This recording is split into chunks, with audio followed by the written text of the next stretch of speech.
First, we will go through to mass society theory. What is the meaning of mass society theory? Another theory intimately connected with the community law thesis is mass society theory developed by Kornhauser. Mass society theory argues that with industrialization and subsequent social changes, people have become isolated and alienated. Mass society, as depicted by Kornhauser, refers to a social system in which elites are readily open to influence by non-elites. Simultaneously, non-elite, in particular those occupying marginal positions in society, are also highly available for mobilization because they lack attachment to independent groups, the local community, voluntary association, and occupational groups. Social conditions resemble a mass society when population and elite can emotionally incite one another to extreme action. Under such circumstances, unconstrained social and political movement can develop, even totalitarian ones such as in Nazi Germany. This type of theorizing about collective behavior and social movement is also sometimes referred to as breakdown theory for obvious reasons. In mass society or the breakdown perspective, there is a lack of local primary groups and secondary association to integrate individuals into the normative constraints of the larger society. According to this argument, people who join mass movement are those with relatively weak social ties. Research, however, has found that the participants in collective action and organizers in particular generally tend to disproportionately be of higher socio-economic status and to be more integrated and better connected to societal institutions than non-participants. This empirical insight has led to new lines of theorizing, of which the most notable is research mobilization theory, to be discussed shortly.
Common assumption of mass society theory. Number 1. The media are a malignant, cancerous force within society and must be purged or totally restructured. As a result, in Europe, broadcast media went under control of government. In USA, other social institutions were involved in controlling media like church, schools, and others. Number 2. Media have the power to reach out directly, influence the minds of average people. Average people were seized helpless before the manipulative power of the media. Researchers showed that it was almost impossible to measure the destructive effects of the media. Number 3. Once people's minds are corrupted by media, all sorts of bad long-term consequences result, creating social problems.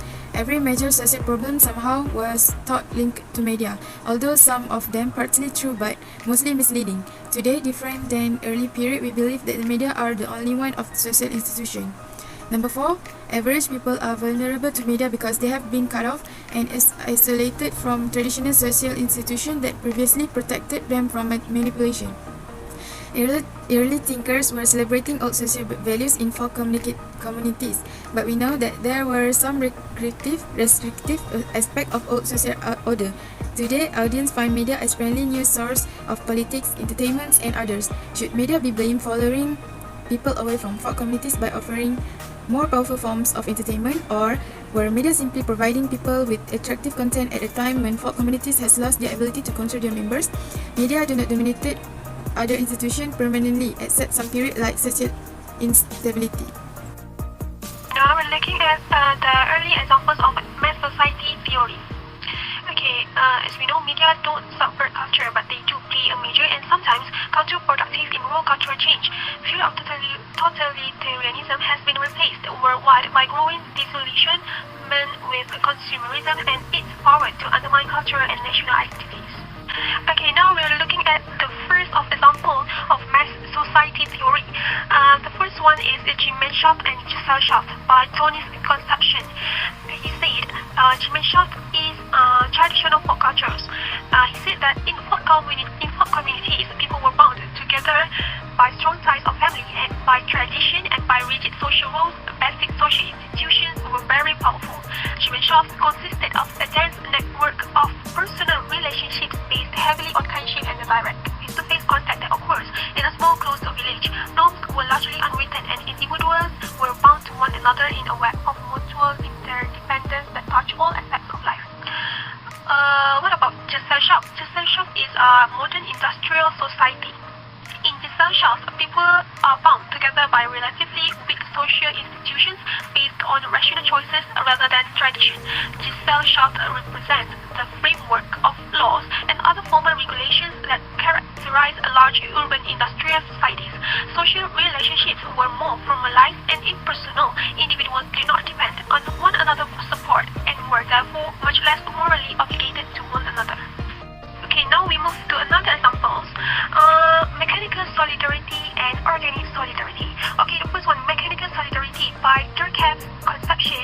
He said that mechanical solidarity was a folk culture born by consensus and tradition rules. But on the other hand, organic solidarity was about modern social orders found by culturally negotiated social ties, also by Durkheim's Conception. Okay, what about magic bullet or hypodermic needle theory of communication?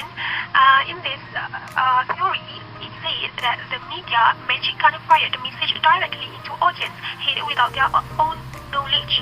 The message caused the instant reaction from the audience mind without any hesitation is called a magic bullet theory.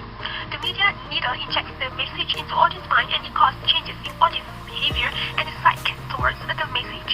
Audience are passive and they can't resist the media message is called hypodermic needle theory. Both theories are deals with the impact of media messages in audience mind and how audience react towards the message without any hesitation. And now we move to another theory. This is about last mile propaganda theory. He said that a few well-targeted messages could bring down a democratic social order. He argued that propaganda was more than merely using media to lie to people in order to gain temporary control over them. People need to be slowly prepared to accept radically different ideas and actions. Communicators need a well-developed long-term campaign strategy, which will also add multiplication of those stimuli, in which new ideas and images are carefully introduced and then cultivated.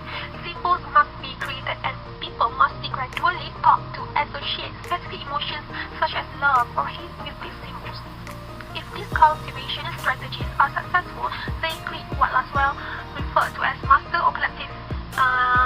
So Laswell argued that successful social movements gain power by propagating master symbols over a period of months and years using a variety of media.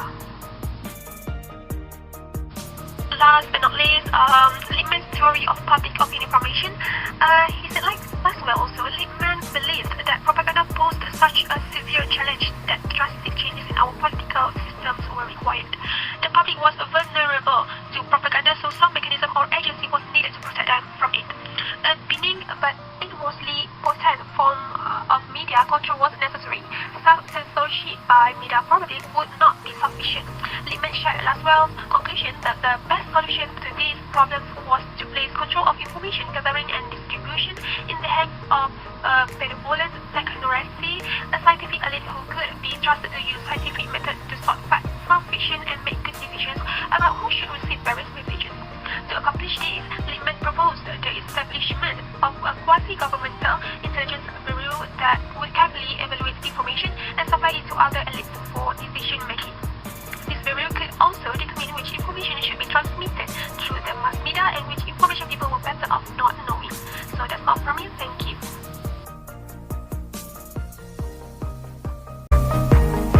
Cycle of mass media development and decline. The first development of communication was when a philosopher like Aristotle, Demosthenes, Cicero focused his attention on an activity called rhetorica, the science of speaking. Rhetoric flourished in Greece and Rome and used to win courts, mobilize fighting spirit, to find truth, and to convey the wisdom of the king or emperor to the people.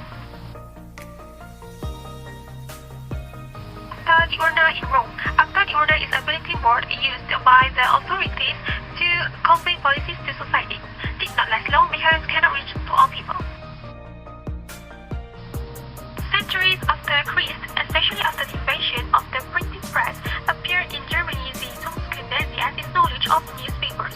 What is learned? Ordinance write in newspapers so that ideas reach the public. Regarding media ownership, in this period not paid much attention.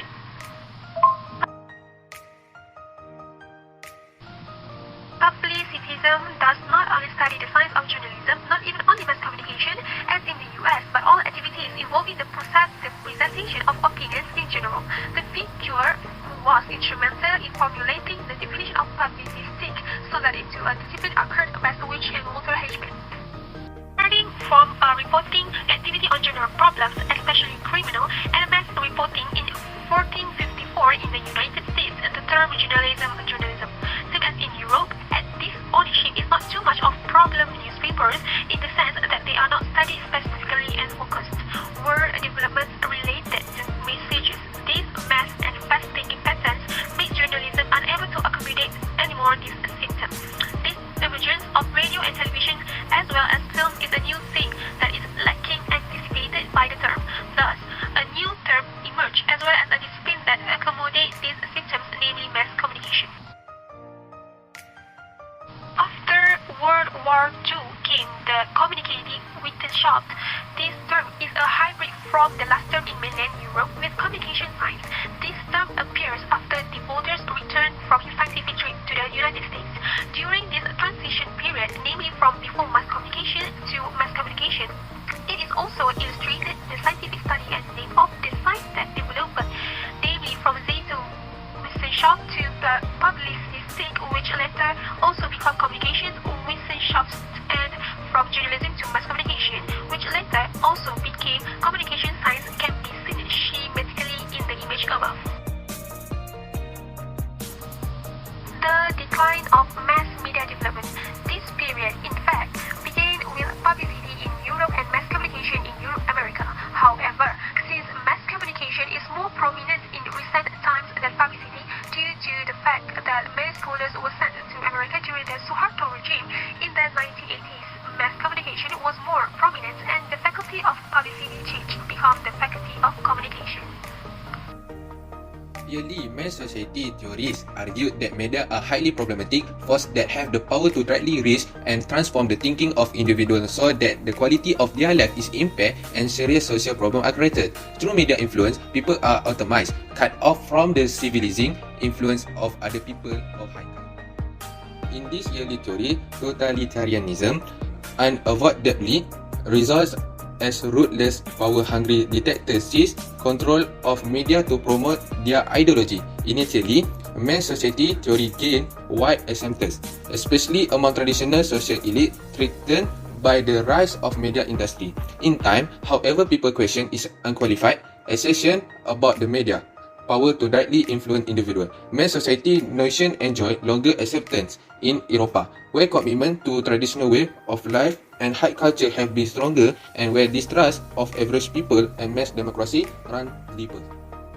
The second factor in contemporary rearticulating of mass society theory involves concentration of ownership of different media companies in fewer and fewer hands. We have already seen that media industry, when facing challenges from new technology, undergo rapid restructuring. This is one of the reasons behind today's dazzling number and scope of media industry